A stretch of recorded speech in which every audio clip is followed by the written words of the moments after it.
नमस्कार। आकाशवाणी जयपुर अजमेर से प्रस्तुत हैं प्रादेशिक समाचार।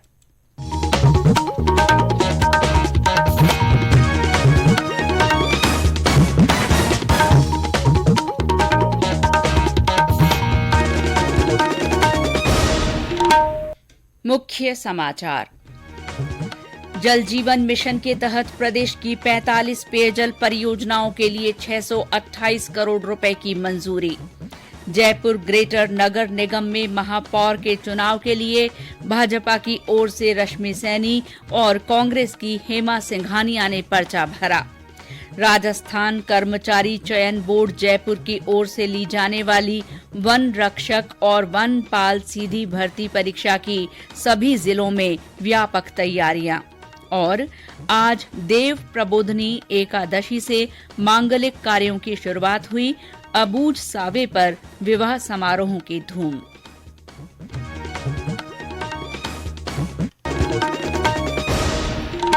समाचारों के साथ मैं शीला चावला और अब समाचार विस्तार से। मुख्यमंत्री अशोक गहलोत ने जल जीवन मिशन के तहत प्रदेश की 45 पेयजल योजनाओं के लिए 628 करोड़ रुपए की स्वीकृति दी है। इस राशि से जल जीवन मिशन के अंतर्गत प्रदेश में चल रहे विभिन्न कार्यों को गति मिलेगी और निर्धारित समय में काम पूरे हो सकेंगे। इनमें करौली जिले की 12 योजनाएं, बीकानेर और उदयपुर में 6-6, जैसलमेर तथा पाली में 2-2 और श्रीगंगानगर, डूंगरपुर, सीकर और बांसवाड़ा की 1-1 योजना क्रियान्वित की जा सकेंगी। इन कार्यों के पूरा होने से क्षेत्रों में पेयजल समस्या का स्थायी समाधान सुनिश्चित हो सकेगा। जयपुर ग्रेटर नगर निगम में महापौर तथा नसीराबाद और पिंडवाड़ा नगर पालिकाओं में अध्यक्ष के उपचुनाव के लिए आज नामांकन पत्र दाखिल किए गए। जयपुर ग्रेटर नगर निगम में भाजपा की ओर से रश्मि सैनी ने नामांकन पत्र भरा, वहीं कांग्रेस की ओर से हेमा सिंघानिया ने पर्चा भरा। प्रत्याशी के चयन से पहले भाजपा कार्यालय में गहमा गहमी रही और सभी विधायकों तथा पूर्व विधायकों से मशविरा किया गया। प्रदेश भाजपा के वरिष्ठ नेता अरुण चतुर्वेदी ने कहा कि सर्वसम्मति से रश्मि सैनी का नाम तय किया गया है। देखिए, सर्वसम्मति सबसे चर्चा करने के बाद पार्टी ने प्रत्याशी तय किया है और मुझे पूरा विश्वास है कि पार्टी की जिस प्रकार की स्ट्रेंथ है और हम सबके जिस प्रकार के संस्कार हैं, भारतीय जनता पार्टी के ग्रेटर का महापौर भारतीय जनता पार्टी का बनेगा। जयपुर के विकास के नाते से हम अपने कामों को गति देंगे और निर्णय होने के बाद हमारे यहाँ कभी कोई विषय नहीं रहता। दूसरी ओर खाद्य और नागरिक आपूर्ति मंत्री प्रताप सिंह खाचरियावास ने कहा कि अभी राजनीति शुरू हुई है। उन्होंने कहा कि भाजपा भी बाड़ेबंदी में जाने को मजबूर हुई है। निश्चित रूप से मुझे भरोसा है कि जिस तरह से बीजेपी के हालात चल रहे हैं उसमें बीजेपी के कुछ पार्षद टूट कर आएंगे। हमारा मेयर बनेगा, हमारी कोशिश है। बाकी ये चुनाव इसलिए लड़ा जा रहा है कि इजी स्पेस बीजेपी को हम नहीं देना चाहते। बीजेपी को पता चला ना बाड़ेबंदी का मतलब क्या होता है। बहुत आरोप लगाती है बाड़ेबंदी। खुद क्यों गए बाड़े में? बड़े टोंट मारते हैं कांग्रेस के ऊपर। कांग्रेस तो रोज बाड़े में चली जाती है, आप क्यों चले गए बाड़े में? ऐसे ही बाड़े में घुसना पड़ता है। सरकार बचाना भी एक कर्तव्य है हर पार्टी का। उधर अजमेर जिले की नसीराबाद नगर पालिका में 4 पार्षदों ने नामांकन पत्र दाखिल किए। वहीं सिरोही जिले की पिंडवाड़ा नगर पालिका में भी अध्यक्ष पद के लिए 4 पर्चे दाखिल किए गए हैं। इन उपचुनावों के लिए 10 नवंबर को मतदान होगा। इसी दिन मतगणना के बाद परिणाम घोषित कर दिया जाएगा। पर्यटन मंत्री विश्वेंद्र सिंह ने कहा है कि प्रदेश की अर्थव्यवस्था में पर्यटन क्षेत्र का प्रत्यक्ष और अप्रत्यक्ष रूप से महत्वपूर्ण योगदान है।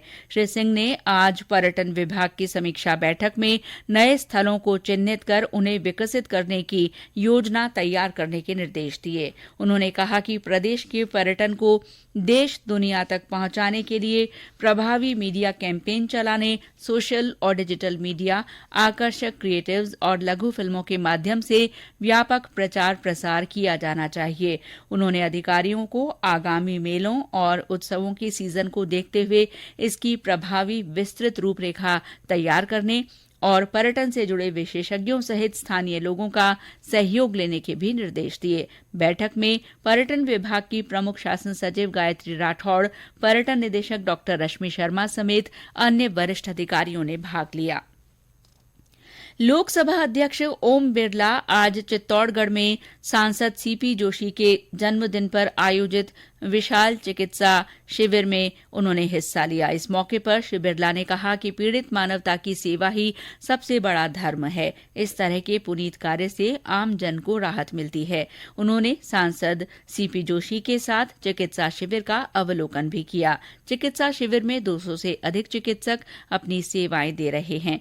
इससे पहले पुलिस लाइन हेलीपैड पर पहुंचने पर श्री बिरला का जिला कलेक्टर अरविंद पोसवाल, विधायक चंद्रभान सिंह आकिया और अर्जुन लाल जीनगर ने स्वागत किया। गृह मंत्रालय ने 125 पुलिस अधिकारियों और जवानों को अति उत्कृष्ट सेवा पदक तथा 215 पुलिस अधिकारियों को उत्कृष्ट सेवा पदक के लिए चयनित किया है। मंत्रालय की ओर से जारी की गई सेवा पदक सूची में कोटा के सीआईडी इंटेलिजेंस के एएसपी भगवत सिंह हिंगड़ का नाम भी शामिल है। उन्हें अति उत्कृष्ट सेवा पदक से अलंकृत किया जाएगा। ये समाचार आकाशवाणी जयपुर अजमेर से प्रसारित किए जा रहे हैं। राजस्थान कर्मचारी चयन बोर्ड जयपुर की ओर से आयोजित की जाने वाली वन रक्षक और वनपाल सीधी भर्ती परीक्षा की सभी जिलों में व्यापक तैयारियां की जा रही हैं। वन रक्षक के 87 पदों के लिए करीब 5.5 लाख युवाओं ने आवेदन किया है। इसके लिए 6 नवंबर को 10 जिलों में 2 पारियों में परीक्षा होगी। इसी तरह वनपाल के 1041 पदों के लिए 16 लाख युवाओं ने आवेदन भरा है। वनपाल भर्ती के लिए 12 और 13 नवंबर को 4 पारियों में परीक्षा होगी। 30 जिलों में इसके लिए परीक्षा केंद्र बनाए गए हैं और संबंधित जिला कलेक्टर को परीक्षा कराने की जिम्मेदारी दी गई है। जयपुर में परीक्षार्थियों की सुविधा के लिए 4 अस्थायी बस स्टैंड बनाए गए हैं। राष्ट्रीय लोकतांत्रिक पार्टी आरएलपी प्रमुख हनुमान बेनीवाल ने अगले साल विधानसभा चुनाव में राज्य की सभी 200 सीटों से चुनाव लड़ने के साथ सरकार बनाने का दावा किया है। आज सीकर में प्रेस वार्ता को संबोधित करते हुए उन्होंने कहा कि कांग्रेस दो फाड़ हो गई है और भाजपा विपक्ष की भूमिका में नाकाम रही है। श्री बेनीवाल ने कांग्रेस और भाजपा से गठबंधन नहीं करने की घोषणा भी की। उन्होंने कहा कि इन दोनों दलों ने आरएलपी को तोड़ने की कोशिश की है। ऐसे में जो राजनीतिक दल इन दोनों के खिलाफ मजबूती से खड़ा होगा, उनसे ही गठबंधन के बारे में विचार किया जाएगा। आज देव प्रबोधनी एकादशी है। इस मौके पर मंदिरों और घरों में तुलसी विवाह किया जाता है। साथ ही नदियों और सरोवरों में पवित्र स्नान कर दान पुण्य किया जाता है। शाम के समय नदियों और सरोवरों में दीपदान भी किया जाता है। हमारे भरतपुर संवाददाता ने बताया कि मंदिरों में तुलसी विवाह के आयोजन विधि विधान के साथ हुए, जहां भक्तों ने कन्यादान की रस्म भी अदा की। मंदिरों और घरों में रंगोली सजाई गई तथा गन्ना, सिंघाड़ा, बेर, आंवला और मिठाइयों से पूजा अर्चना की गई। देवउठनी एकादशी पर कामा के तीर्थराज विमलकुंड में 1.25 लाख दीपकों से दीपदान किया गया। इस दौरान आकर्षक सजावट भी की गई और रोशनी के साथ आतिशबाजी की गई। विमलकुंड पर महाआरती का भी आयोजन किया गया। सरहदी जिले बाड़मेर में भी आज देवउठनी एकादशी के अवसर पर आस्था का माहौल है। झालावाड़ जिले के झालरापाटन में चंद्रभागा नदी के तट पर लगने वाले राज्य स्तरीय मेले की भी आज से शुरुआत हुई। हालांकि इस बार राज्य स्तरीय पशु मेले का आयोजन लंपी बीमारी की वजह से नहीं किया जा रहा है। पवित्र चंद्रभागा नदी और अन्य सरोवरों में एकादशी के स्नान हुए और महिलाओं ने तुलसी विवाह भी आयोजित किए गए। टोंक में भी देवउठनी एकादशी परंपरागत रूप से मनाई गई। देवउठनी एकादशी पर आज स्वयं सिद्ध अबूझ मुहूर्त है। इस कारण आज से मांगलिक कार्य शुरू हो गए हैं। आज से ही विवाह समारोह भी शुरू हो रहे हैं। आज के अबूझ सावे पर पूरे प्रदेश में हजारों शादियां होंगी। देवउठनी 11 पर आज बाल विवाहों की संभावना के मद्देनजर जिलों में प्रशासन द्वारा व्यापक इंतजाम किए गए हैं।